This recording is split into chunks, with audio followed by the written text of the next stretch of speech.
பாண்டியனும் சரவணனும் நடந்து வந்துருக்கும்போது யாரும் அங்கே புதுசாக கடை தந்துருக்குன்னு பார்க்குறாங்க. அப்போ பார்த்தா பழனி தான் கடை தந்திருக்காரு. வெளியில் குமார் நின்று நகலாம் உள்ளே வாங்கன்னு சொல்லி கூப்பிட்றாங்க. அப்போ சுகன்யா வந்து உள்ளே வாங்கன்னு கூப்பிட்றாங்க. உடனே கடுப்பான பாண்டியன் சரவணனை கூப்பிட்டு கிளம்பி வீட்டுக்கு போய் கோமதியிட்ட பயங்கரமாக போய் திட்டுறாரு. உன் தம்பி இப்படி பண்ணிட்டான், துரோகம் கூட துரோகி கூட பரவாயில்ல, இவன் கூட இருந்து முதுகில் குத்திட்டான், நம்ம கடை இருக்கிற ஏரியாவிலே கடை வந்து இது பண்ணிட்டான்னு சொல்லி திட்டுறாங்க. அதை கேட்ட கோமதியும் உடனே ஷாக் ஆகிறாங்க. என்னமோ அவங்க இருக்கிற கடையில் 10 கடை இருக்கும் அந்த தெருவில், ஆனால் இது புதுசாக இந்த கடை ஓப்பன் பண்ணுற மாதிரி, இந்த கடை ஓப்பன் பண்ணனாலே வியாபாரம் கெட்டு போகிற மாதிரி அவங்க நினச்சிட்றாங்க. பழனி வர்றாரு வீட்டுக்கு. பழனி வந்து கூப்பிட்டு பார்க்காரு. அவருக்கு ஒன்றுமே தெரிலங்கிறத கூட இவங்க யாரும் புரிஞ்சுக்கிற மாதிரி இல்லை. எல்லோரும் அவரை திட்டி வெளியில் போங்கிற சொல்லாத குறையாக சொல்லிடுறாங்க. பாண்டியனை வந்து மச்சான் கூப்பிட்றாரு. மச்சான் கிச்சான்னு சொல்லிட்டு வராத அப்படின்னு சொல்லி அவரை ரொம்ப பேசிடுறாரு. நாம் சாப்பாடு சாப்பிட்டதே வந்து இந்த பாண்டியன் ஸ்டோர்ஸால் தான், நீ அதுக்கே வேட்டு வச்சுட்ட பாரு இன்னைக்கு அப்படின்னு சொல்லி ரொம்ப கடுப்பாக பேசுகிறாரு. அதுவும் இல்லாமல் இனிமேல் இந்த வீட்டுக்கு உனக்கு எந்த சம்மந்தம் இல்லைன்னு சொல்லிட்டு நீ வெளில போன்னு சொல்லிடுறாரு.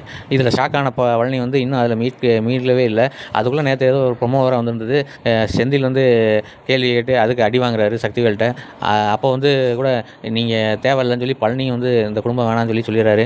ஆக மொத்தம் ஒரு கடையை திறந்து ஒரு பெரிய சண்டையை வந்து மூட்டி விட்டாங்க.